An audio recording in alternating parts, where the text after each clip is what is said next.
Hi everybody. So we are going to do an end of the month Q&A. I had you guys have if you had any questions or anything you wanted answered, any general health related things, this is what I'm answering. So we've got 20 different questions. I'm just going to kind of go down the line.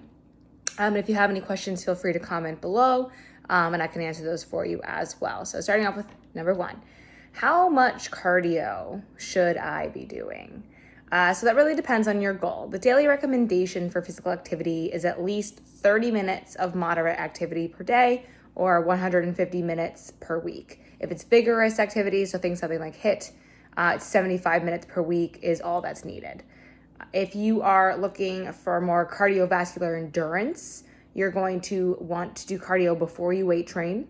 And if you're looking for more fat loss, you'll want to do more cardio after you lift weights. So that's kind of everything about cardio. How often should I rest? This is a loaded question. It's very important to rest multiple days a week, especially if you're working full body. So if you're doing full body, make sure that you're taking a rest day in between. So that way your body has enough time to recover and reset and grow. If you're doing a split program, you can kind of get away with less rest days. So say you're doing like upper body, lower body, upper body, lower body. You can do 4 days in a row because you're working different sets of muscles. And so they're still going to get that recovery time in there. I still recommend at least 2 days per week of recovery time. Remember that rest days don't mean to just lay on the couch. It just means that you're not elevating your heart rate as much as you would if you were taking a class or doing a more high intense workout. You should still stretch, do yoga, go on walks, those type of things to still keep your body moving. We call these active rest days, active recovery days. Number 3, should I stretch before my workouts? What about after? How long should I do these? So studies are kind of wishy-washy on the stretching before workouts. It's mainly for static stretching, but it's not something that we want to do before a workout. Neither is foam rolling. I recommend doing some active stretching, so where like you're moving with the stretches, and warming out the body before you do exercises. And doing those warm-ups are going to elevate the exercise that you're going to be doing in the workout. So say you're doing a lot of squats in the workout, your warm-up and your stretches should also include a form of a squat. If you're doing a lot of shoulder things, you should be working out those shoulders, doing some mobility work and some stretching in that. And by stretching, I do mean active stretching like arm circles and things like that, to just get the ball rolling and the body moving and warmed up. Static stretching and foam rolling trigger point therapy should be done after, when the muscles are already well warmed and lengthened to prevent injury or tearing of the short and cool down muscles.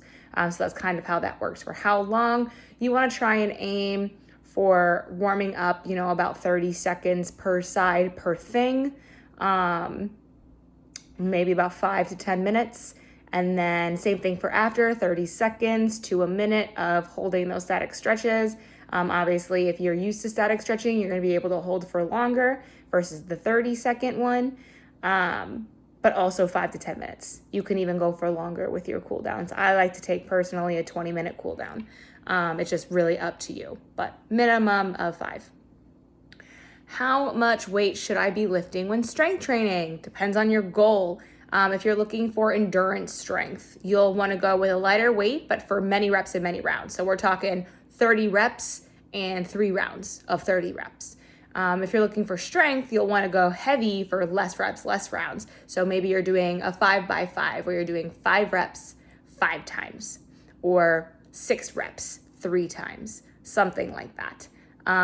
Either way, by the end of the first set, if the last 2 reps aren't difficult, then the weight that you have isn't heavy enough for you. So say you could keep going. Say you get to 30 bicep curls and you could keep going. That weight is not heavy enough for you. If you're getting to that 4th or 5th one and you got to get to 10 and you can't lift it anymore, that weight may be too heavy for you. If going to 10 reps is your goal, if going to 8 reps is your goal, then that weight would be good for you. You want those last 2 reps to be very difficult to where you're going to need to rest and recover afterward. Do not worry, ladies. You will not look like a man if you are lifting heavy weights. We do not have that much testosterone in our bodies to ever be shapely like a man. So don't even worry about it. Lift heavy. It's going to help your bones. It's going to help your muscles. And that's what we want anyway for longevity of life. Number Number 5, what is the best way to burn fat and build muscle?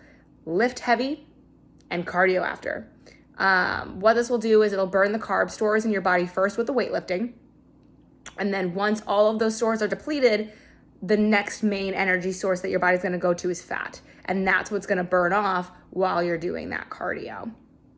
Focus on the foods you're putting into your body and eat a lot of whole foods, lots of rest, and that also includes sleep, and make sure that you're staying well hydrated.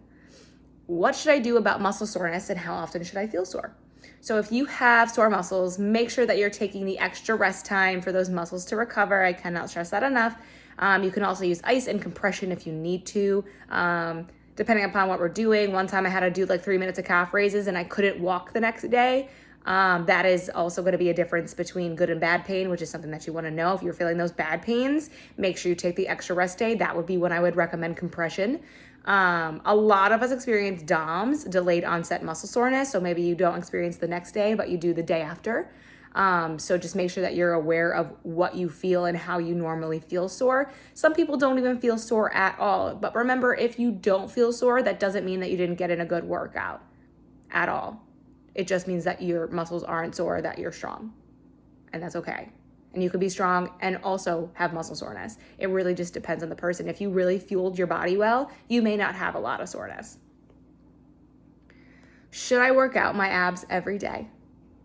The short answer is no. It's not what you want to hear. But no, you don't need to. Your abdominal muscles are always working with everything that you do in day-to-day life. Just holding your body upright, moving around, just doing everyday things. Your core is always working. It's always engaged. If you want to strengthen your core additionally on top of that, I would recommend different plank variations and some functional core movements, but we don't need to be doing sit-ups every day. We don't need to be doing Russian twists. We don't need to be doing these side things. It's actually going to make your body wider versus tapering in. So not something that we want to do. Really, we just focus on planks. And number 8, how long does it take to see results? Also a loaded question. Most people start seeing results in 6 to 8 weeks, but it really depends on what your overall goal is. If your overall goal is muscular strength, you may start to notice those changes a lot faster because you'll be noticing, oh, I can lift heavier. This weight is a lot lighter now, probably within a month or less time, versus going off of body image or measurements or scale. Those things are going to take a lot more time. That's going to be your 6 to 8 weeks or longer. How many times per week should I work out? 3 to 4 times a week is all you need of moderate high intensity exercise, like the stuff that we do at Girl Fight. However, you should still be active on your days off. Again, going for maybe 30-minute walks, getting in some stretching in the morning and before you go to bed.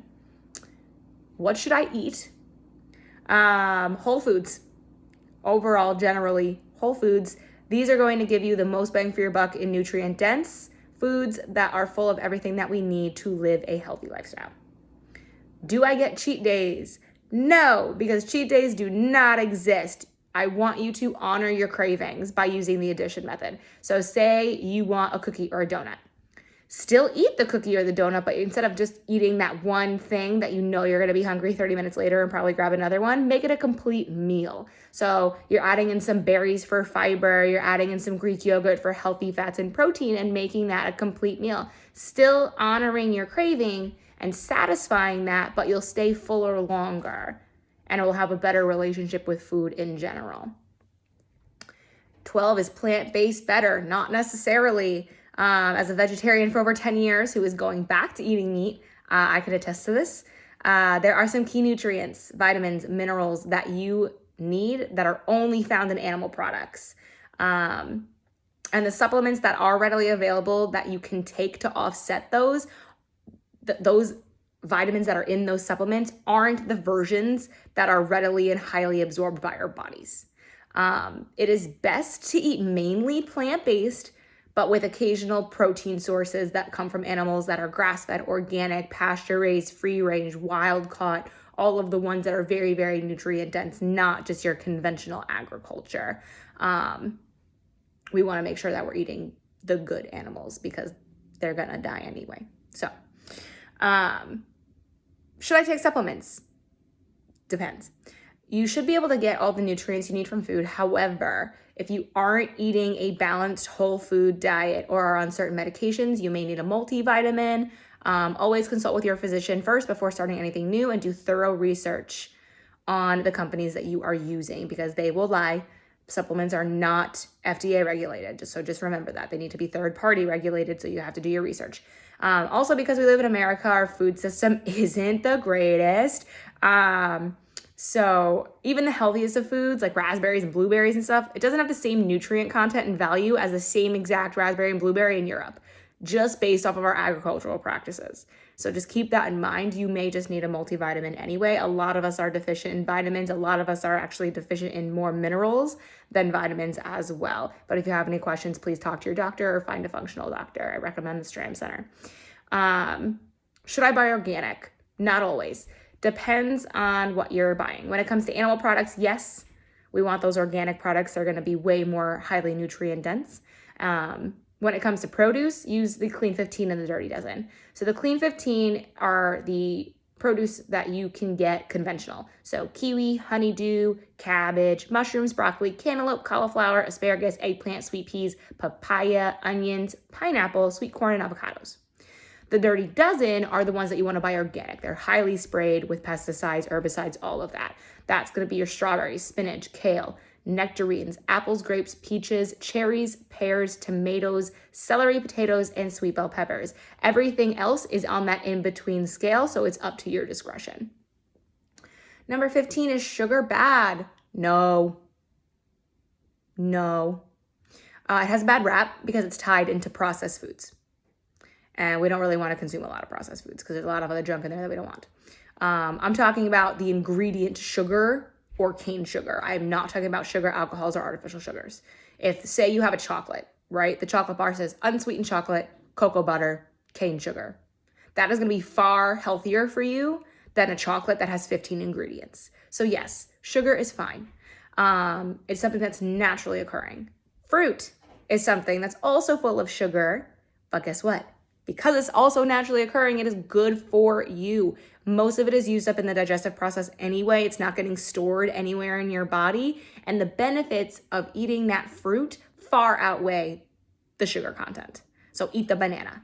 It's fine. It's got lots of potassium. We need that too. Number 16, do I eat breakfast? If you're hungry, follow your hunger cues. I would recommend not having coffee as your first meal of the day though. Have something small before you drink your coffee so your GI tract doesn't get super irritated, and you'll also find yourself more content and not starving after that first cup of coffee. Like some of us are like, oh, I'm not going to eat things 7 a.m. You have your coffee, 8 a.m. you're on the toilet, and then 9 a.m. you're absolutely ravished. If we eat something small beforehand, that's going to stop that, and you also may not even need to drink as much coffee. Try some eggs and some toast, or maybe like an avocado and some sweet potatoes, just something small to get in your system beforehand. How much protein should I eat? Your grams in your body weight of protein. So if you weigh 150 pounds, aim for 150 grams of protein. It's best to support muscle growth and sturdy bones. I wouldn't eat more than 180 grams of protein per day. Your GI tract may become a little bit irritated with that amount of protein. It's a fine line.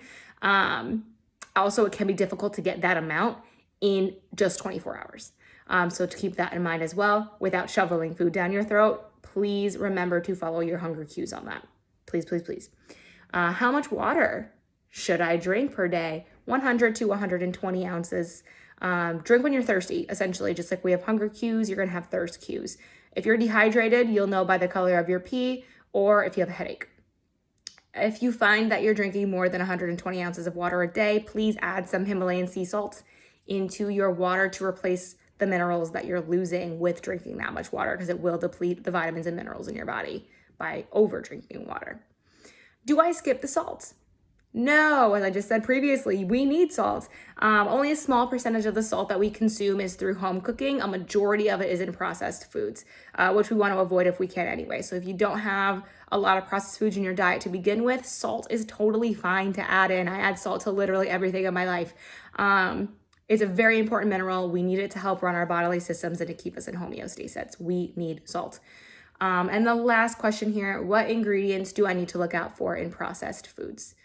So we want to avoid really any processed foods in general that has anything more than 10 ingredients. The rule of thumb is if you can't pronounce it or you don't know what it is, unless you look it up and it's like a vitamin or a mineral or something like that, you shouldn't be consuming it. You want to avoid artificial sugars unless you're diabetic, and avoid sugar alcohols. That's going to be anything that ends in like OLS. Try to avoid added vegetable oils. Coconut, olive, and avocado oil are fine, but you want to try to avoid sunflower, safflower, canola, just plain old vegetable oil. All those things are endocrine disruptors that we don't really want in our bodies. There are other options available that you can use.